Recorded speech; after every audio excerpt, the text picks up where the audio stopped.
Hello दोस्तों, welcome to future of IAS. दोस्तों, ethics की सीरीज़ के अंदर आपका स्वागत है। इथिक्स की सीरीज़ के अंदर हमने लास्ट वीडियो के अंदर इथिक्स की डेफिनेशन देखी थी। तो इथिक्स के अंदर काफ़ी टॉपिक्स होते हैं।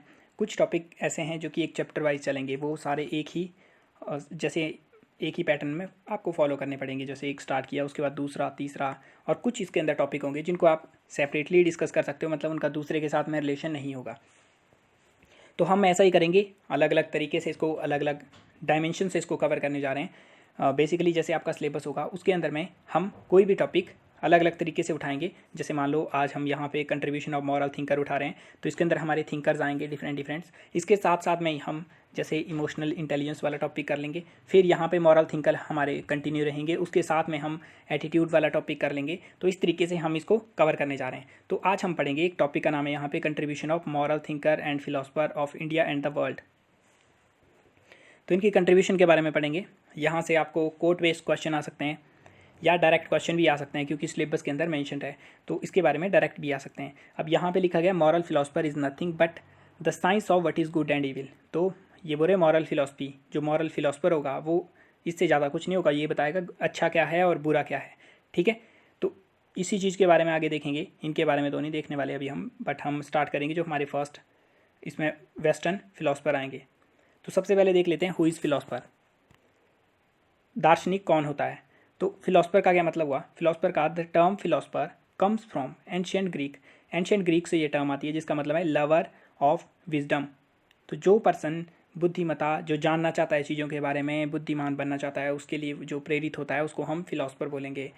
ही seeks the underlying meaning of thing, he want to understand it and codify into the system of thoughts. तो फिलोसफर का मतलब ये नहीं कोई बहुत बड़ा ज्ञानी व्यक्ति, बट ऐसा पर्सन जो कि ज्ञान की आशा रखता है, जो कि ज्ञान प्राप्त करना चाहता है। जैसे मान लो एक छोटा बच्चा भी है, अगर उसको लेके जाते हैं हम मंदिर के अंदर, लेके जाते हैं, वहाँ पे वो गॉडेस वगैरह, जो मूर्तियाँ वगैरह होती हैं, वहाँ पे वो पूजा करने लगता है।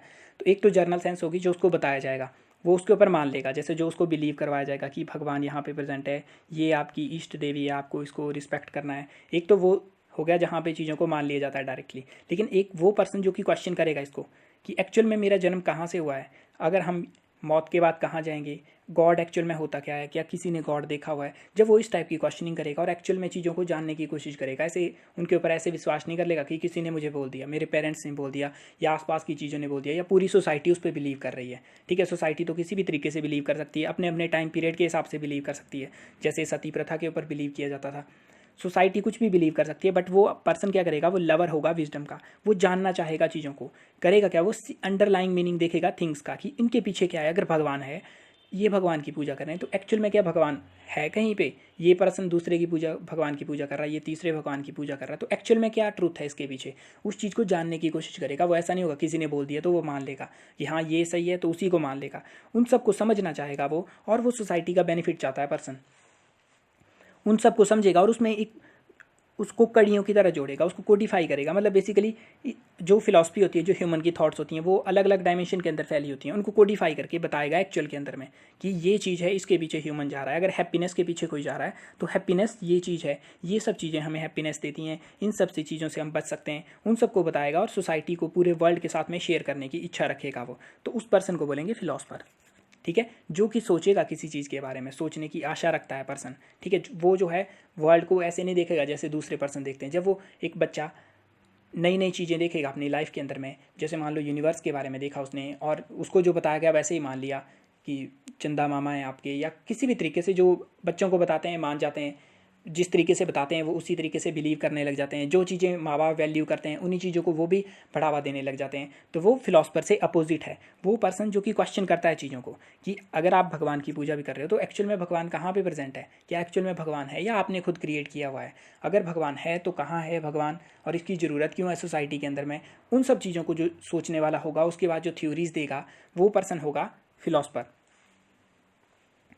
तो इन्हीं के बारे में हम देखने वाले हैं। कोई फिलोसफर होगा, आजकल के प्रेजेंट सेंस में, एक लूज सेंस में थिंकर भी बोल देते हैं इनको, लेकिन थिंकर फिलोसफर बोल सकते हो। मतलब जो थिंकर होगा पर्सन, ठीक है, वो जरूरी नहीं है फिलोसफर होगा ही होगा। थिंकिंग आप किसी पर्टिकुलर एरिया में भी कर सकते हो, आप भी किसी एक पर्टिकुलर एरिया में थिंकिंग करने लगे, लेकिन फिलोसफर जो होगा वो इस पूरे एरिया को कवर करेगा। एक तो वो सोचेगा, डीप जाके चीज़ों के बारे में सोचेगा, उनको कोडिफाई करने की कोशिश करेगा और सोसाइटी एज अ लार्ज के साथ में शेयर करने की कोशिश करेगा। तो यहाँ पे जो टर्म लिखे हुए हैं इनका मतलब यही है, contribution of moral thinker and philosopher of India and the world. तो आजकल की प्रेजेंट सेंटेंस में जब लगाते हैं तो फिलोसफर को ही हम थिंकर बोल देते हैं, ठीक है, कई बार। तो इनको अलग अलग सेंस में आप ले सकते हो। फिलोसफर थोड़ा और डीप सेंस के अंदर आ जाता है हमारे पास में पर्सन।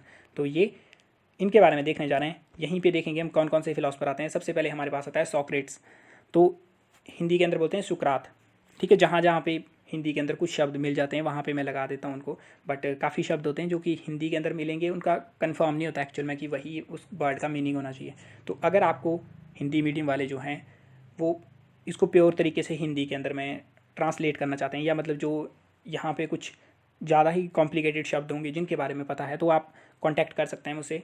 मैं वीडियो बनाने से पहले स्लाइड शेयर कर दूंगा, उसके अंदर आप अगर इसके अंदर डाल सकें, जो चीज़ें इसके अंदर डालने वाली होंगी हिंदी के अंदर, उनको ट्रांसफ़र अगर कर सकते हैं तो वो काफ़ी हेल्प हो जाएगी दूसरों के लिए भी, और आपके लिए भी हेल्प हो जाएगी, आपका भी काम बन जाएगा। तो आप बता सकते हैं मैसेज करके।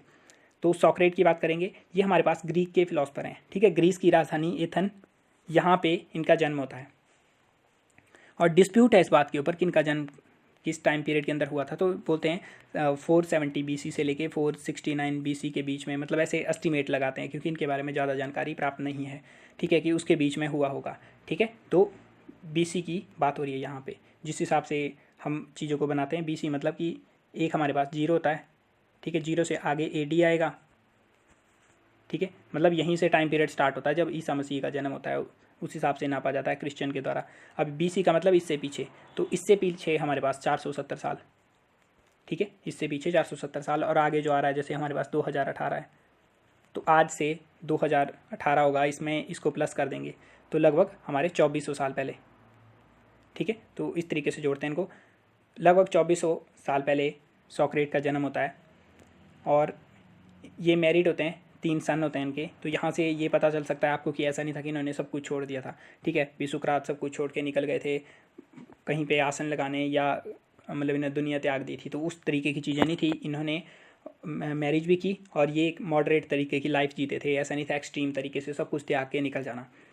फिर जो था, जो एथेनियन लॉ था उस टाइम के हिसाब से, उनके द्वारा यहाँ पे कॉन्स्क्रिप्शन लागू थी, मतलब आपको सोल्जर की तरह ड्यूटी देनी पड़ती थी। तो सॉक्रेट ने भी, हमारे सुकरात ने भी एज अ सोल्जर यहाँ पे वर्क किया, कई वॉर इन्होंने फाइट की, और काफ़ी करेजियस ये सोल्जर हुआ करते थे। तो इनकी लाइफ से हम क्या क्या चीज़ें सीख सकते हैं। तो एक तो अगर आपको कुछ सीखना है किसी भी फिलोसफर से और उसको याद रखना है, तो उसका सबसे बेसिक तरीका तो ये है कि एक्चुअल में उसको सीखो, सीखने की भावना से, ठीक है। कि अगर उससे सीखोगे तो काफ़ी जल्दी इन चीज़ों को सीख जाओगे, और अपने जो विचार होंगे उनको ओपन रखना, नई नई चीज़ों के बारे में। हो सकता है जो चीज़ें ये बोलें वो आपसे बिल्कुल अपोजिट हों, लेकिन आपने सीखना है नई नई चीज़ों के बारे में, आपकी लाइफ के अंदर वो काफ़ी हेल्प कर सकती हैं, ठीक है। तो एक तो अपने विचारों को ओपन रखना है, और दूसरा इनसे सीखने की कोशिश करनी है ज़्यादा से ज़्यादा, उससे आपको जल्दी याद हो जाएंगी ये चीज़ें। सुकरात की, इसने कोई अपनी राइटिंग नहीं लिखी हुई है, ठीक है। ये टीचिंग वगैरह करते थे, ऐसे टीचिंग के लिए निकल जाया करते थे, और गलियों गलियों में पूरी जो एथेन की कम्युनिटी थी उनको सिखाने की कोशिश करते थे। पर्सन चाहे कोई भी हो इनके आगे, उन सबको, मतलब कोई भी, इन्होंने किसी को भी नहीं छोड़ा था। ये काफ़ी रिस्पेक्टेड थे उस टाइम के हिसाब से, काफ़ी रिस्पेक्टेड थे। ये सबको सिखाने की कोशिश करते थे, चाहे कोई नोबेलिटी वाला पर्सन हो, अरिस्टोक्रेट हो, चाहे कोई प्रॉस्टिट्यूट हो, चाहे कोई और पर्सन, इनको आर्टिसन मिल जाए, कोई और काम करने वाला मिल जाए, जर्नल स्टूडेंट मिल जाए, ये सबको सिखाने की कोशिश करते थे, ठीक है। तो ये सब में ज्ञान बांटने की कोशिश करते थे, और कुछ ही सालों के अंदर ये काफ़ी पॉपुलर हो चुके थे वहाँ पे, ठीक है। और उस टाइम, इनके टाइम में जब ये पैदा हुए थे, तो उस टाइम तो काफ़ी प्रॉस्पर था एथन। धीरे धीरे करके वो डिक्लाइन होना शुरू होता है, ठीक है। अब उसका जिम्मेदारी इनके ऊपर डाल देते हैं। जब वो स्पार्टा से हारेंगे एथन, तो उसकी जिम्मेदारी डाल देते हैं कि जो हमारा सुकरात है उसने लोगों को बहकाया, उसने अलग अलग चीज़ें उनको सिखा दी। तो वो हमारे लिए ज़्यादा ज़रूरी नहीं है, लेकिन आपको ध्यान रखना कि इनकी कोई राइटिंग नहीं थी। जो भी हमें इनके बारे में पता चलता है, जो इनके स्टूडेंट थे उनके द्वारा लिखा गया, जैसे हमारे पास प्लेटो, जिसके बारे में आगे पढ़ेंगे, और जीनोफोन, उनके द्वारा लिखी गई राइटिंग से हमें पता चलता है सॉक्रेट के बारे में। उसने अपने आप कुछ भी नहीं लिखा हुआ है। अब देखते हैं फर्स्ट टीचिंग इनकी। तो फर्स्ट टीचिंग की बात करेंगे फिजिकल अपीयरेंस के ऊपर। तो ये short and stocky with snub nose and bulging eyes, Socrates always seem to appear to be staring, however Plato pointed out. अब ये जो थे सॉक्रेट, अब इनकी आंखें ऐसा लगता था कि बाहर आ रही हैं, बड़ी बड़ी, ये भद्दे से दिखने वाले थे। नोज़ इनकी थोड़ी टेढ़ी सी, चपटी सी, मतलब एक तरीके से आप बोल सकते हो कि थोड़े अगली थे देखने के अंदर, ठीक है। लेकिन Plato pointed out that in the eyes of he student, Plato बोलते हैं कि उस अपने स्टूडेंट की आइज के अंदर सॉक्रेट जो थे वो डिफरेंट काइंड की अट्रैक्टिवनेस थी इनकी, ठीक है। ये जो थे मतलब इनका क्रिज्मा जो था, वहाँ पे लोग इनको सुनने के लिए बहुत दूर दूर से सुनने के लिए आते थे इस पर्सन के पास में। जो स्टूडेंट थे उनके लिए इनका जो क्रिज्मा था वो तो अलग ही तरीके का था। इनकी जो फिजिकल अपीयरेंस थी उसको तो अलग तरीके से ही सोचा जाता था और इनको ब्रिलियंट माना जाता था, ठीक है। और इनकी जो डिबेट्स, थॉट्स, ये काफ़ी ज़्यादा सराही जाती थी, तो इनकी फिजिकल अपीयरेंस को कोई ध्यान नहीं देता था। अब इनके बारे में मतलब एक स्टोरी भी बनाते हैं यहाँ पे कि एक बार क्या होता है कि जो हमारे पास सुकरात हैं वो आईने के अंदर देख रहे होते हैं अपनी शक्ल को। अब ये अपनी शक्ल को देख रहे हैं, अब इतने स्मार्ट थे नहीं ये, मतलब एवरेज से भी काफ़ी कम थे। अब यहाँ पे पर्सन आता है, मतलब इनका स्टूडेंट आता है और वो इनको देख के हंस देता है। अब जो सुकरात थे, सॉक्रेट थे, इनको पता चल जाता है कि वो पर्सन क्यों हंस रहा है, ठीक है। तो वो उसको बोलते हैं, अपने स्टूडेंट को बोलते हैं कि मैं आईने के अंदर अपनी अगलीनेस को इसलिए देखता रहता हूँ ताकि मैं कुछ ऐसे अच्छे काम कर पाऊँ, ऐसे अच्छे वर्क करूँ, या अपनी सोल को इतना प्यूरीफाई रखूँ कि मेरी जो अगलीनेस है, जो मैं अनअट्रैक्टिव हूँ, वो सब इससे छुप जाए, ठीक है। तो ऐसा बोलते हैं ये कि उस सब को छुपाने के लिए ये वाले काम मैं करूँ, इसलिए मैं इनको देखता रहता हूँ। तो उसका स्टूडेंट बोलता है कि ठीक है, आप तो ये करते हो, इसका मतलब क्या, जो अट्रैक्टिव दिखते हैं पीपल उनको कुछ भी करने की ज़रूरत नहीं है, वो पहले से ही अच्छे हैं। तो फिर उसके ऊपर सॉक्रेट बोलते हैं कि नहीं, ऐसा कुछ नहीं है, उन पर्सन को तो और ज़्यादा इसमें देखने की ज़रूरत है कि जितने वो देखने में सुंदर लग रहे हैं उनके काम भी उतने अच्छे होने चाहिए। तो बेसिकली इसमें बोलने की क्या कोशिश की जा रही है, बोलने की कोशिश यही की जा रही है कि जो इनका कोट है उसके अंदर बोला जा रहा है, O God that I may be beautiful within. ये जो चीज़ें होंगी आपको इनडायरेक्ट वे में कोट आ जाएगा, उसके अंदर आपको एक्सप्लेन करने के लिए बोल देंगे। सॉक्रेट के ऊपर डायरेक्टली ज़रूरी नहीं है पूछेंगे कि सॉक्रेट की अपीयरेंस कैसी थी, वो कोई मतलब नहीं बनता। बट आपको जो मैं आगे कोट बताने वाला हूँ, कोट्स पूछे जाते हैं, हर साल पूछते हैं कोट्स, वो डायरेक्ट इनडायरेक्ट वे के अंदर आपको पूछेंगे। आपको वहाँ पे एग्जांपल लगाना है किसी ना किसी के, तो इनकी लाइफ से जो टीचिंग है वो तो डायरेक्टली पूछ ही सकते हैं कि सॉक्रेट की टीचिंग के बारे में बताओ, उनकी लाइफ से क्या टीचिंग ले सकते हैं, आज के कंटेक्स्ट में वो क्या रिलेवेंट है। और ये भी पूछ सकते हैं कि कोई कोट दे दिया उनका और उसको बता दिया कि आप एक्सप्लेन करो इसको। तो यहाँ पे क्या हो रहा है, अब ज़रूरी नहीं है ये कोट, मतलब ये कोट डायरेक्टली इन्हीं के द्वारा लिखा गया हो कि इसी तरीके का कोट, बट एसेंस है ये, इनकी टीचिंग की एसेंस है। कोट हो सकता है किसी पर्सन ने लिखा हो ये, बट एसेंस है इनकी टीचिंग की। तो यहाँ पे क्या बोला जा रहा है, I may be beautiful within, तो ये बोल रहे अंदर से ब्यूटीफुल। इनके बोलने का ये मतलब है कि ब्यूटी जो होती है पर्सन के अंदर होती है, ठीक है, बाहर नहीं है ब्यूटी। जो आप अट्रैक्टिवनेस देख रहे हो किसी पर्सन की, उस तरीके से देखें, अब्राहम लिंकन भी काफ़ी अगली किस्म के इंसान थे, अट्रैक्टिव किस्म के इंसान थे, लेकिन ग्रेटेस्ट प्रेसिडेंट बोलते हैं यूएस के। तो ब्यूटी जो बोल रहे हैं ये होती है आपकी सोल के अंदर। अपनी सोल को, अपना जो करेक्टर है उसको वर्चुअस बनाओ, उसको ऊपर रखो, और आपकी जो वर्क होगा वो सोसाइटी के लिए इस तरीके से रखो, ये जो काम होगा आपको इससे पहचाना जाएगा, ये रियल ब्यूटी है। जो आप फिजिकल अपीयरेंस की बात कर रहे हो वो ब्यूटी नहीं है। तो फर्स्ट टीचिंग ये आती है कि beautiful people are not always good, but good people are always beautiful. मान लो आपको ये कोट दे दिया और आपको एक्सप्लेन करने के लिए बोल दिया, तो आपको वहाँ पे बताना है चीज़ों के बारे में कि जरूरी नहीं है जो ब्यूटीफुल पीपल होते हैं वो हमेशा गुड होते हैं, लेकिन गुड पीपल जो होते हैं वो ब्यूटीफुल ही होते हैं। तो ये सॉक्रेट का इनडायरेक्ट वर्जन है इसमें। अब उन्होंने ये कोट नहीं बोला हुआ है, बट इनडायरेक्ट इनकी टीचिंग से हमने एक्सट्रैक्ट किया, और इसका आप यूज़ कर सकते हो जब आप सॉक्रेट के बारे में लिखोगे, उनकी फिजिकल अपीयरेंस से। नेक्स्ट इनकी टीचिंग आती है, सेकेंड नंबर टीचिंग आती है इनकी, I know one thing that I know nothing. ये काफ़ी पॉपुलर है और इसके बारे में आपको पता ही होना चाहिए, और इसको एज अ कोट भी पूछ सकते हैं कि ये पूछ दिया इसके बारे में बताओ, या सॉक्रेट की टीचिंग पूछेंगे तो उसके अंदर तो आप लिखोगे ही लिखोगे, क्योंकि ये तो एक लैंडमार्क जैसे सुप्रीम कोर्ट की जजमेंट होती हैं उसी तरीके से इनकी लैंडमार्क वर्ड्स हैं ये। तो I know one thing that I know nothing. तो सॉक्रेट जो थे उनके द्वारा ये बोला जाता था, क्लेम किया जाता था कि मुझे कुछ पता नहीं है। हालांकि उनको जो फिलॉसफी थी, वेस्टर्न फिलॉसफी का बेस इनके द्वारा ही रखा गया था, ठीक है, लेकिन ये बोलते थे कि मुझे कुछ पता नहीं है। अब ये किस हिसाब से बोलते थे मुझे कुछ पता नहीं है, क्योंकि नॉलेज बहुत वास्ट होती है। ऐसा नहीं कर सकते हम क्लेम कि मेरे पास पूरी नॉलेज है। तो यहाँ पे होता क्या एक्चुअल के अंदर में, सॉक्रेट का फ्रेंड ये जाता है एक ओरेकल के पास में, मतलब जो भविष्य वगैरह देखते हैं उनके पास में चला जाता है ये, और उससे पूछता है, जो सॉक्रेट है उनका फ्रेंड पूछता है उससे कि बताओ कोई। सॉक्रेट उस टाइम काफ़ी पॉपुलर होते हैं, हर जगह पे दूर दूर से लोग इनको देखने के लिए आया करते थे। तो बोलते हैं जो सॉक्रेट है इससे बुद्धिमान आदमी कोई मिलता है, आप पता है आपको कोई है? तो जो ओरेकल है वो बोलता है उसको कि no one is wiser than Socrates, कोई भी ऐसा पर्सन नहीं है जो कि वाइज है सॉक्रेट से। अब यहाँ पे सुकरात जो है हमारे, ये हंस देते हैं इस बात के ऊपर कि जब ये इनको पता लगता है कि ये मुझे बोल दिया कि मैं सबसे ज़्यादा वाइजर हूँ, मेरे से बुद्धिमान कोई नहीं है, तो ये बोलते मतलब ये हंस जाते हैं उसके ऊपर, क्योंकि इनके लिए हार्ड होता है ये बिलीव करना कि मैं पूरी अर्थ के ऊपर सबसे वाइजेस्ट मैन हूँ।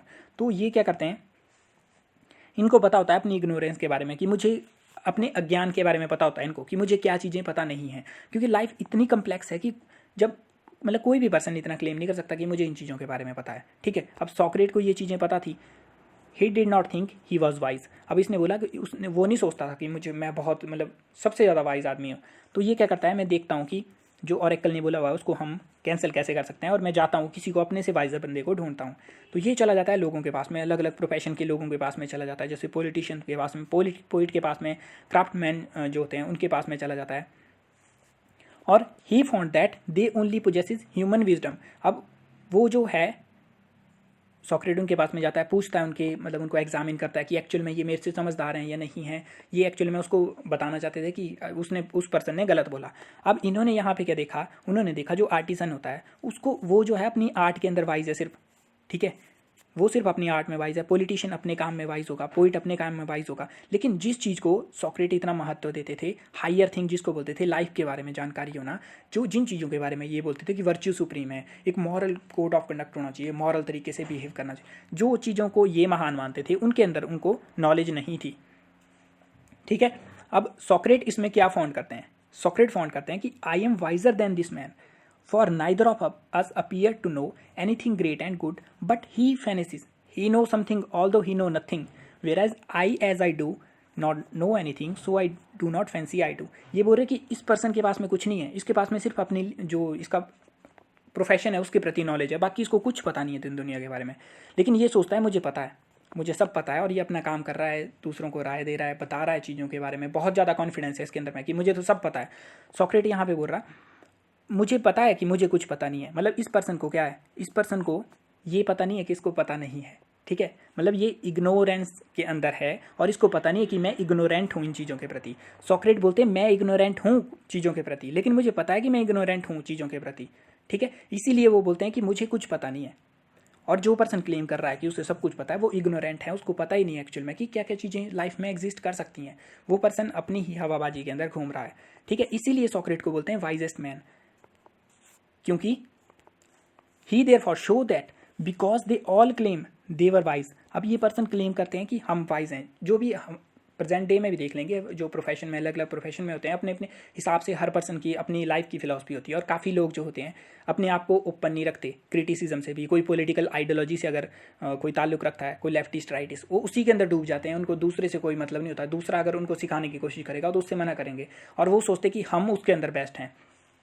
ठीक है, वो क्लेम करेंगे कि हमारी आइडियोलॉजी ठीक है, हमारा गॉड ठीक है। इस तरीके से जब पीपल क्लेम कर रहे हैं वो इग्नोरेंट हैं, उनको पता नहीं है एक्चुअल के अंदर में कि उससे भी बाहर इतना बड़ा डोमेन है कि आप क्लेम नहीं कर सकते कि आपको इस बारे में नॉलेज है। तो आप सीखो दूसरों से। बोलने का मतलब ये है, जब आपको पता होगा कि मुझे नहीं पता इस बारे में, तो आप सीखोगे दूसरों से। अदरवाइज आप तो बैठे रहोगे कि मुझे तो सब पता है। जैसे कोई रिलीजियस फंडामेंटलिज्म होता है, जो गुरु महात्मा गॉड्स मैन टाइप पर्सन, जो सब कुछ पता है, हमें इन चीज़ों के बारे में पता है, दूसरों का बेवकूफ़ बना रहे हैं, उस तरीके की जो चीज़ें होती हैं उनके बारे में यहाँ पे बोला जा रहा है। ठीक है, आगे जो आएगा एक कोट वो उससे भी ज़बरदस्त होगा। तो इसीलिए इनको वाइज बोलते हैं, क्योंकि इनको पता था कि एक्चुअल में इनको कुछ पता नहीं है, क्योंकि नॉलेज बहुत बड़ा डायमेंशन है। जैसे यहाँ पे आइंस्टाइन के द्वारा बोला गया है, we know nothing at all our knowledge is but the knowledge of school children, the real nature of thing we shall never know. तो आइंस्टाइन के द्वारा क्या बोला गया यहाँ पे कि एक्चुअल में हमें कुछ भी पता नहीं है, जो हमने इतनी डिस्कवरी वगैरह की हुई है। जब आप क्वांटम फिजिक्स की बात करेंगे, जिनके अंदर में ये जनरल थ्योरी ऑफ रिलेटिविटी वगैरह इनके द्वारा प्रपोज की जाती है, तो एक्चुअल में ये क्या बोल रहे हैं कि जितना हमें पता है, मुझे वाइजेस्ट मानते हैं। आइंस्टाइन को भी काफ़ी इन्होंने मतलब बहुत बड़ी अचीवमेंट की थी इन्होंने, जब उन्होंने अपनी रिलेटिविटी वाली थ्योरी, ग्रेविटी के बारे में एक्सप्लेन किया था, जिसको आज भी 100 सालों बाद भी हम चीज़ों को वैसे ही फॉलो कर रहे हैं। हमारे पास में उसका तोड़ कोई नहीं निकला, भी उससे भी बेस्ट कोई चीज़ नहीं निकली। तो ये भी क्या बोल रहे हैं कि हमें कुछ भी नहीं पता। हम मतलब एक बच्चे होते हैं जो स्कूल चिल्ड्रन जो लर्न कर रहे होते हैं, हम उसी स्टेज के ऊपर प्रेजेंट हैं। सॉक्रेट भी यही बोलते हैं कि एक्चुअल में हमें कुछ पता नहीं है। जो पर्सन क्लेम करेगा उसको सब कुछ पता है, वो पर्सन इग्नोरेंट है। अब आता है थर्ड टीचिंग आती है सॉक्रेट की, an unexamined life is not worth living. जिस लाइफ के आपने एग्जामिन नहीं किया वो जो है जीने लायक नहीं है, वो तो ऐसे वेस्ट ऑफ लाइफ है। मतलब जिस तरीके से एनिमल होते हैं, उनको कोई मतलब नहीं होता, वो अपने हिसाब से खाना खाना, उन्होंने सोए रहना और उसी तरीके से जी के चले जाते हैं। और ह्यूमन के अंदर एक ब्रेन दिया हुआ है आपको, तो अगर आप एग्जामिन नहीं करेंगे लाइफ को तो वो जीने लायक नहीं है। तो इसको कैसे एक्सप्लेन करते हैं ये बोलते हैं, ही आर्ग्यू दैट, ये जो है कब बोला जाता है इनके द्वारा, इनके खिलाफ मुकदमा चल रहा होता है। अब जैसे मैंने बताया एथन की जो स्टेट थी वहाँ पे वैसे तो सही थी वो, मतलब काफ़ी डेवलप्ड थी जिस टाइम ये थे, बट धीरे धीरे करके डिक्लाइन होना शुरू करते हैं और स्पार्टा से वो वॉर के अंदर हार जाते हैं। फिर जो थे, अब किसी ना किसी के ऊपर तो ब्लेम डालना ही है, तो सॉक्रेट काफ़ी पॉपुलर भी होते हैं उस टाइम और इनके ऊपर ब्लेम डाल देते हैं, क्योंकि ये जो थे लोगों को सिखाते रहते थे नई नई चीज़ों के बारे में, इनको बताते थे कि रीज़न करना है आपने चीज़ों को, ऐसे नहीं मान लेना कि कोई किसी ने बोल दिया तो मान लोगे उसके बारे में, ठीक है। तो इनकी थॉट्स वगैरह कि आपने यूथ को करप्ट कर दिया, इस बारे में बोलते थे। और उस टाइम यहाँ पे जो एथन के गॉड्स वगैरह होते थे, अलग अलग गॉड्स होते थे, इन्होंने ये एक तरीके से वन गॉड को प्रपोज करते थे, एक ही गॉड है, तो ये बोलते थे आपने अपना ही गॉड क्रिएट कर दिया हुआ है।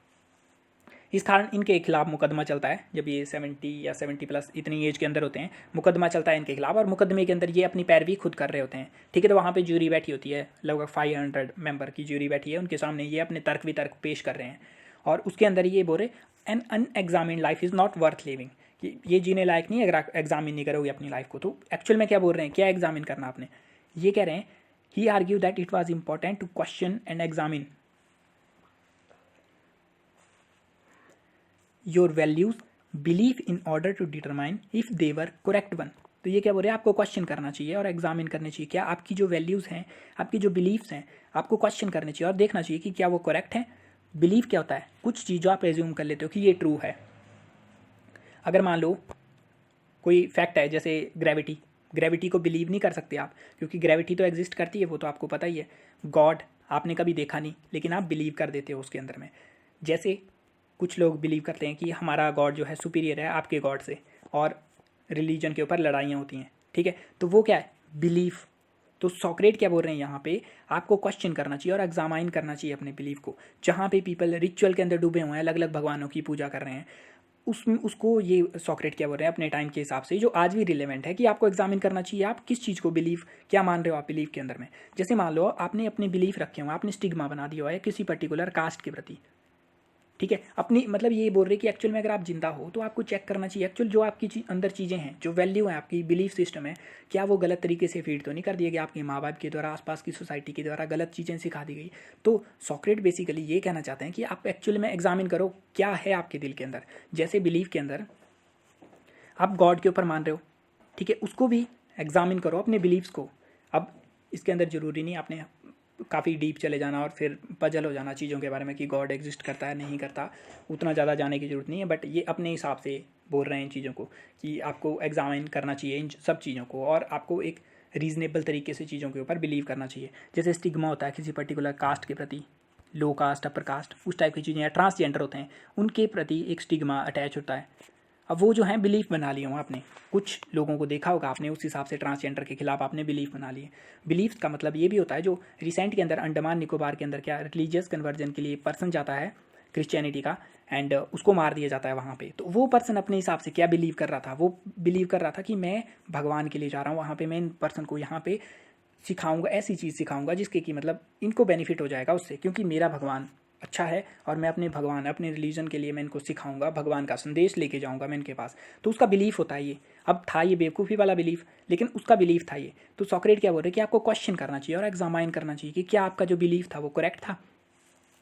आप किसी कास्ट के लिए ऐसा सोचते हो, किसी कम्युनिटी के लिए ऐसा सोचते हो, तो आपको देखना है ये सब चीज़ें, आप जो बिलीव हैं आपके उनको एग्जामाइन करना है आपने। अगर आप एग्जामाइन नहीं करते तो आपकी ज़िंदगी जो है वो वर्थ लिविंग नहीं है, ठीक है। एक बात तो ये बोल रहे, दूसरा बोल रहे आपको अपनी वैल्यूज़ इनको क्वेश्चन करना है, एग्जामाइन करना है। वैल्यू का क्या मतलब होता है, वैल्यूज़ का मतलब होता है something which we give importance to, मतलब ऐसी कोई चीज़ जिसको हम इंपॉर्टेंस देते हैं। जैसे वैल्यू क्या हो सकती है, आप मान लो छोटी स्टेज के ऊपर हो तो आप खिलौनों को वैल्यू दे सकते हो, थोड़ा सा बड़े हुए आप पैसों को वैल्यू दे सकते हो, कोई पर्सन लव को ज़्यादा वैल्यू दे सकता है, कोई पर्सन फैमिली को वैल्यू दे सकता है, मतलब ऐसी चीज़ जिसको आप इंपॉर्टेंस दोगे। अब वो कुछ भी हो सकती है, आप कंट्री को इंपॉर्टेंस दे सकते हो, किसी पर्सन को इंपॉर्टेंस दे सकते हो, ठीक है, फेम को इंपॉर्टेंस दे सकते हो, पावर को इंपॉर्टेंस दे सकते हो। जैसे आपकी वैल्यूज़ के बारे में, मान लो आप IAS एस्पिरेंट हो, आपसे पूछें आप क्यों बनना चाहते हो, तो आप कोई बताओगे कि इंपॉर्टेंट क्या लगता है मुझे, उसी की तरफ मैं आगे बढ़ रहा हूँ, वो मेरी वैल्यूज़ हैं, ठीक है, वो मेरी वैल्यूज़ हैं। जैसे आप बोलोगे कि मैं सर्विस करना चाहता हूँ, ठीक है। अब काफ़ी लोग बोलते हैं मैं सर्विस करूँगा, फिर जब सिलेक्शन हो जाएगी उसके बाद में फिर भूल जाते हैं सर्विस वगैरह करना, उसके बाद फिर अपना काम शुरू कर देते हैं जो असली वाला होता है।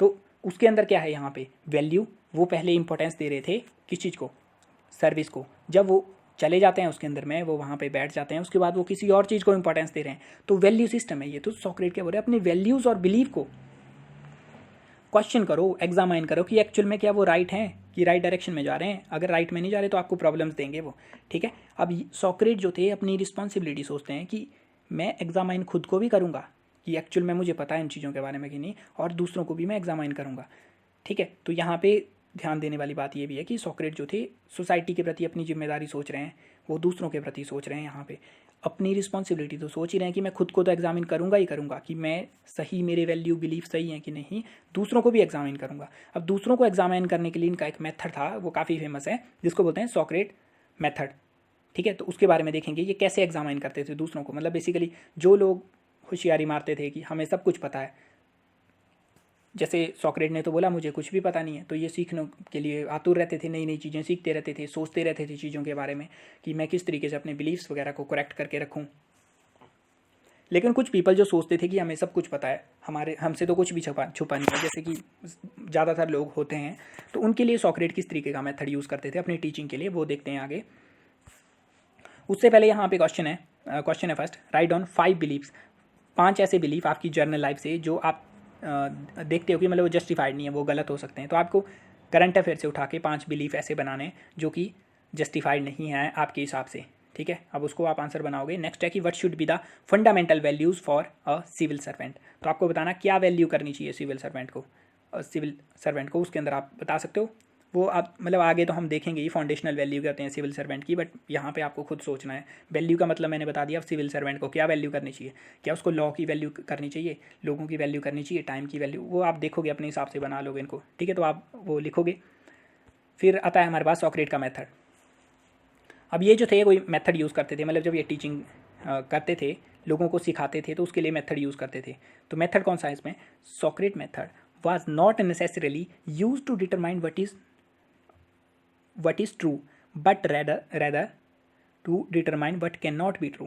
यहाँ पे नॉट नहीं होगा, ठीक है। तो ये क्या करते थे, ये मेथड इनका ऐसा नहीं था, इससे आपने ये डिफाइन करना कि ट्रू क्या है। जैसे किसी ने पूछ लिया जस्टिस क्या है, तो एक्चुअल में ये अपने मेथड से ये फाइंड आउट नहीं करते थे जस्टिस क्या है, ये फाइंड आउट करते थे कि जस्टिस क्या नहीं हो सकता, ठीक है। जैसे मान लो यहाँ पे बॉल्स हैं,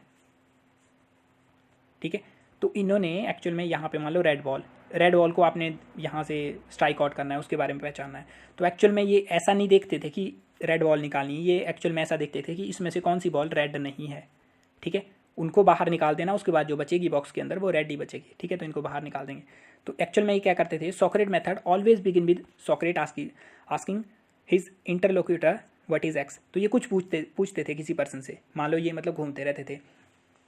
इसके बाद इनको कोई पर्सन लगता था जो इग्नोरेंट है, जो अज्ञान में डूबा हुआ है, जिसको पता नहीं है, पर वो मानता है कि मुझे पता है। तो उस पर्सन के पास में जाएंगे, उससे कोई क्वेश्चन पूछ लेंगे, जैसे अपने शिष्यों से कुछ क्वेश्चन पूछेंगे, उसको बोलेंगे बता भाई इसके बारे में बता। जब वो उसका आंसर देगा तो सॉक्रेट उसमें कमी निकाल के इसको बताएंगे कि ये वाली कमी रहेगी इसके अंदर में, फिर ये रिफाइन करेगा उसको, फिर ये कमी इसको फिर निकालेंगे, उसके बाद ये एक और कमी निकालेंगे। अब या तो वो पर्सन खुद ही राइट आंसर बता देगा, या तो फिर वो कंफ्यूज हो जाएगा, उसको कुछ पता नहीं चलेगा। अब इस मेथड से सॉक्रेट क्या करना चाहते थे, उस पर्सन को उसकी इग्नोरेंस के बारे में नॉलेज देना चाहते थे। ये बोलते थे इग्नोरेंस ईविल होती है, जो अज्ञान होता है पर्सन का। अज्ञान का मतलब ये होता है कि आपको पता नहीं है किसी चीज़ के बारे में, बट यहाँ पे जो अज्ञान की बात हो रही है उसका मतलब ये है कि आपको अज्ञान है लेकिन आपको पता नहीं है कि आपको अज्ञान है, ठीक है। आप इग्नोरेंट हो लेकिन आपको पता नहीं है कि आप इग्नोरेंट हो, तो वैसा बोला जा रहा है इनके द्वारा। तो एक्चुअल में सॉक्रेट मेथड में क्या करते थे, एग्जाम्पल के तौर के ऊपर यहाँ दिया हुआ है, प्लेटो के द्वारा लिखी गई जो हमारे पास फिडो, वहाँ पे प्लेटो के द्वारा बताया गया, मतलब जैसा मैंने आपको बताया कि इनके द्वारा अपना कोई लिखा नहीं गया, कोई लेख नहीं लिखा गया, प्लेटो और जीनोफोन के द्वारा लिखी गई किताबों से हमें इनके बारे में पता चलता है। तो सॉक्रेट जो थे वो सीमियास से इनके शिष्य होते हैं, उनसे क्वेश्चन पूछते हैं, उनसे पूछते do we allow that there is such a thing equality, मतलब ये पूछते हैं उससे कि क्या इक्वालिटी होती है, कोई इक्वालिटी नाम की चीज़ है कोई। अब इनके मेथड में क्या था, ये जो है पर्सन ये आंसर देगा इसका, सॉक्रेट इसमें कुछ कमी निकालेंगे, ठीक है। अब Socrates here not only reminds Simmias of his ignorance but make him painfully aware of his ignorance. तो यहाँ पे क्या कर रहा है जो हमारे सॉक्रेट हैं, वो क्या कर रहे हैं, इनको इनकी जो इग्नोरेंस है, इनका जो अज्ञान है। अब कोई पर्सन मानता हो मुझे पता है इक्वालिटी के बारे में, अब इक्वालिटी के बारे में जब यहाँ पे क्वेश्चन पूछा जाएगा, आप बोल दोगे कि सबको इक्वल अधिकार होने चाहिए जिस तरीके से कॉन्स्टिट्यूशन में लिखा है, वैसे आप इक्वालिटी बना दोगे वहाँ पे। लेकिन जब कुदरत ने ही इक्वालिटी नहीं रखी हुई है हमारे, जैसे मान लो मैन और वुमेन के बीच में इक्वालिटी होनी चाहिए, लेकिन सॉक्रेट फिर इसको कन्फ्यूज़ करेंगे कि एक्चुअल में कौन सी इक्वालिटी होनी चाहिए। इनका जो रोल होता है, इनके जो क्वालिटी होंगी, इनको जो चीज़ें अच्छी लगेंगी, इनको जो चीज़ें अच्छी लगेंगी, उनके बीच में डिफरेंस है। ये चीज़ें अगर ये मान लो पूरे तरीके से इक्वल हो जाते हैं, तो फिर जो इनके वर्क पैटर्न होंगे और जो बिहेवियर पैटर्न होंगे वो अगर एक दूसरे से क्लैश करते हैं। अब पर्सन जो होता है, हर पर्सन की प्रेफरेंस अलग होती है, मैन की प्रेफरेंस अलग होती है, वुमेन की प्रेफरेंस अलग होती है, उनकी सेटिस्फैक्शन अलग लेवल के ऊपर मिलती है। जब उन दोनों को कोलैबोरेट करने लगेंगे, जैसे मान लो वर्ल्ड के अंदर में जैसे आजकल के हिसाब से देखेंगे तो एक सक्सेस एक तरीके से मैनली तरीके से दिखाई जाती है, उसके अंदर में ज़्यादा मैनली करेक्टर आ गया कि आपको कंपटीशन के अंदर आगे भागना है। सक्सेस की चीज़ों के लिए अंदर हमारे पास में जैसे जो चीज़ें आगे भी बढ़ी हैं उसके अंदर वॉर वगैरह, डिफेंस वेपन वगैरह फील्ड में बनाने के लिए ये सब चीज़ें काफ़ी ज़्यादा ऊपर बढ़ चुकी हैं। इनकी वैल्यू जो है, जो मस्कुलिनिटी वाली वैल्यू है, जो इस चीज़ तरीके वाली वैल्यूज़ हैं, उनकी क्वालिटी काफ़ी इंक्रीज़ हो चुकी है। लेकिन वुमेन जो है एज अ वुमेन सक्सीड नहीं हो रही, उनको ट्रांसफॉर्म होना पड़ रहा है, उनको टफ बनना पड़ रहा है, मैन की तरह कन्वर्ट होना पड़ रहा है। तो क्या इस चीज़ को इक्वालिटी बोलेंगे कि जिसका जो करेक्टर है, जो फेमाइन करेक्टर है, वो उसको लूज़ करके वो दूसरे करेक्टर के अंदर ट्रांसफ़र होकर अपना जो अस्तित्व है उसको ख़त्म कर दे, वो इक्वालिटी बोलेंगे। मतलब बेसिकली यहाँ पे ये बोल रहे हैं कि कोई क्वेश्चन पूछूंगा, सॉक्रेट क्वेश्चन पूछेगा, पर्सन उसका उत्तर देगा, सॉक्रेट उसमें कमियां निकाल के उस पर्सन को बताएगा, ये फिर से उसका उत्तर देगा, सॉक्रेट फिर से कमियां निकालेगा, फिर जब लास्ट में या तो ये आंसर ही निकाल देगा या तो फिर ये कन्फ्यूज़ हो जाएगा। तो अगर कन्फ्यूज़ हो जाएगा तो सॉक्रेट का काम पूरा हो गया। सॉक्रेट क्या बोल रहे हैं, एग्जामिन करो अपनी लाइफ को, आपके जो बिलीव्स हैं, वैल्यूज़ हैं, उनको एग्जामिन करो। अगर नहीं कर पाते तो आपकी लाइफ वर्थ लिविंग नहीं है। तो अपने स्टूडेंट को भी यही बताते हैं और उनको उनकी इग्नोरेंस के बारे में पता लगा देते हैं। जब पर्सन को पता हो कि मुझे पता नहीं है तो वो पर्सन हम्बल होगा, वो क्यों कॉन्फिडेंस में नहीं घूमेगा। बेवकूफ़ी होते हैं जो कि कॉन्फिडेंस में घूमते हैं। जो नॉलेजेबल पर्सन होता है उसको डॉट होता है चीज़ों के बारे में, वो जब बोलता भी है चीज़ों को तो सोचता उससे पहले सोचता है चीज़ों के बारे में कि एक्चुअल में जो बोल रहा हूँ वो सही बोल रहा हूँ या नहीं। जो बेवकूफ़ होते हैं वो एक दो इंसिडेंट्स देखते हैं और पूरे सोसाइटी को जर्नलाइज करके वैसे ही बोलने लग जाते हैं। यही चीज़ें इनके द्वारा यहाँ पे यूज़ की जाती हैं। फिर हमारे पास में फोर्थ इनकी टीचिंग आती है, ये बोलते हैं according to Socrates virtue is the fundamental and philosophy is the examination of our self toward virtue. तो ये बोल रहे कि वर्च्यू जो गुण होते हैं, वर्च्यू का मतलब क्या, ऐसा बिहेवियर जो कि हाई मॉरल स्टैंडर्ड आपको शो कर रहा है। ठीक है, तो यहाँ पे बोले वर्च्यू यहाँ पे है, यही सबसे सर्वोत्तम गुण है। ठीक है, आपको एक हाई मॉरल स्टैंडर्ड की तरफ अचीव करने की तरफ आगे बढ़ना चाहिए। आप यहाँ पे पैदा हो रहे हो, आपको वर्च्यू की तरफ आगे बढ़ना है। ठीक है, अगर आप वर्च्यू के ऊपर पहुँच जाओगे तो आपकी लाइफ में प्लेजर होगा। ठीक है, आप हैप्पीनेस की तरफ आगे बढ़ोगे। वर्च्यू जो होती है वो हैप्पीनेस देती है, ऐसा बोल रहे हैं ये। और फिलॉसफी क्या है, फिलॉसफी को क्या बोल रहे हैं ये, फिलॉसफी एक एग्ज़ाम है। ठीक है, जिससे अगर आपकी फ़िलॉसफी अच्छी हुई, आपकी फ़िलॉसफी अच्छी हुई तो आप यहाँ पे पहुँच जाओगे। अगर आपकी फ़िलॉसफी गलत हुई तो आप यहाँ पे नहीं पहुँचोगे और फिलॉसफी का एग्ज़ाम आप फेल कर जाओगे और आपको पेन होगी। ठीक है, जब आपको पेन होगी तो आप फिलॉसफी अपनी चेंज करोगे, फिर उसके बाद आप ट्राई करोगे वर्च्यू तक पहुँचने के लिए। तो सॉक्रेट के द्वारा बेसिकली क्या बोला जा रहा है कि वर्च्यू प्रधान है। ठीक है, आपको highest level of moral standard उनको अचीव करने की तरफ आगे जाना चाहिए और अपनी लाइफ की फ़िलॉसफी को करेक्ट करो। किस तरीके से आप अपनी लाइफ में सीख करते हो चीज़ों को, उन सब चीज़ों को ट्रांसफॉर्म करो ताकि आप एक वर्चुअस लाइफ जी सको। और ये बोल रहे कि हमें अपनी लाइफ में सेल्फ इंप्रूवमेंट की तरफ आगे बढ़ना चाहिए। मतलब एक तरीके से गोल बता रहे हैं अपनी लाइफ का कि आपको इंप्रूव करते रहना चाहिए अपनी लाइफ को, एक वर्चुअस लाइफ को की तरफ आगे बढ़ना चाहिए। फिर हमारे पास में इनके द्वारा बोला जा रहा है the only good is knowledge and the only evil is ignorance. जो हमने इग्नोरेंस पहले क्या देखा कि आपको पता नहीं है और आपको ये भी पता नहीं है कि आपको पता नहीं है। ठीक है, तो वो इग्नोरेंस की बात हो रही है यहाँ पे। इग्नोरेंस का मतलब लैक ऑफ नॉलेज और इन्फॉर्मेशन। ठीक है, तो इसमें क्या बोलते हैं कि गुड जो है, इनमें गुड बैड के बारे में बताया जा रहा है कि गुड जो है वो नॉलेज है, ज्ञान जो है वो सर्वोत्तम है और इग्नोरेंस जो है वो सबसे बड़ी इविल है। इग्नोरेंस नहीं होनी चाहिए पर्सन की। इसीलिए वो अपने सॉक्रेट के मेथड से क्या कर रहे थे, ट्राई कर रहे थे कि पर्सन जो है उसको इग्नोरेंस का पता लग जाए ताकि वो हम्बल बन जाए, ऐसा ना वो बेवकूफ़ों की तरह कॉन्फिडेंस में रहे। तो सॉक्रेट क्या बोल रहे हैं, knowledge is the most valuable thing in the life, however he believed that it is better to seek knowledge and be conscious of your ignorance. अब ये बोल रहे नॉलेज सबसे इंपॉर्टेंट है लाइफ में, बट ये बोल रहे नॉलेज तो आप ले टेक करो, बट इशू क्या है कि नॉलेज पूरी तरह आप सोचो कि आपको पूरी नॉलेज मिल जाए वर्ल्ड की, तो वो नहीं हो सकता। नॉलेज बहुत ही वास्ट है। तो ये क्या बोल रहे, नॉलेज तो आप लो एक एरिया की, बट आपको ये भी पता होना चाहिए कि आपको किस चीज़ के बारे में पता नहीं है ताकि आप हम्बल रहो, आप होशियारी ना मारने लगो कि मुझे सब कुछ पता है। यहाँ क्या बोला, नॉलेज भी लो और कॉन्शियस भी रहो इस चीज़ के प्रति कि आप किन चीज़ों के प्रति इग्नोर हो, अपने आप को जानो। ये चीज़ें बोली जा रही हैं इनके द्वारा। फिर इनके द्वारा बोला गया नॉलेज जो है वो एक्शन के रूप में एक्चुअलाइज होती है, नॉलेज एक्शन के रूप में प्रकट होती है। तो अगर आपके पास में राइट नॉलेज होगी तो आप अच्छा एक्शन लोगे। कोई भी पर्सन नोइंगली गलत काम नहीं करता अगर उसको पता है कि वो गलत कर रहा है। मतलब जो पर्सन गलत भी करता है सॉक्रेट के अनुसार, उस पर्सन को वो उसको सही समझ रहा है, अपने हिसाब से उसको जस्टिफाई करता है वो पर्सन। कोई अगर मर्डर भी कर रहा है तो सॉक्रेट के हिसाब से वो पर्सन उसको भी जस्टिफाई करता है कि मैं इसीलिए किया, मैं तो सही हूँ, मैं गलत नहीं हूँ। कोई पर्सन ये नहीं सुनना चाहता कि मैं गलत हूँ। कोई अगर सबसे गलत काम भी करता है तो बहुत ही रेयर होता है ऐसा कि वो पर्सन ऐसा बोले कि हाँ मैंने गलत किया। वो किसी ना किसी तरीके से उनको जस्टिफाई करने की कोशिश करता है। तो ये इनके द्वारा बोला गया। फिर हमारे पास में इनकी डेथ होती है, डेथ ऑफ सॉक्रेट। तो यहाँ पे क्या है, इनको पॉइजन दिया जा रहा है। ये पेंटिंग बनाई गई है, ठीक है, फोटो तो खींची नहीं है उस टाइम की, बट यहाँ पे सॉक्रेट हैं, ये इनके शिष्य हैं। यहाँ पे एक्चुअल में जैसा मैंने आपको बताया कि इनके ऊपर इल्ज़ाम लगाया गया कि ये जो यूथ हैं आपके, उनको आप भटका रहे हो, ठीक है। वहाँ पे एक स्मॉल लेवल की डेमोक्रेसी भी थी वहाँ पे, जैसे मैन थे उनको वोटिंग का अधिकार था वहाँ पे, ठीक है। तो लॉज वगैरह बनते थे, वो इलेक्टेड रिप्रेजेंटेटिव, उस हिसाब से लॉ बनते थे वहाँ पे। सॉक्रेट जो थे हर चीज़ को क्वेश्चन करने के बारे में बताते थे और डेमोक्रेसी के प्रति इनके विचार उतने अच्छे नहीं थे, ठीक है।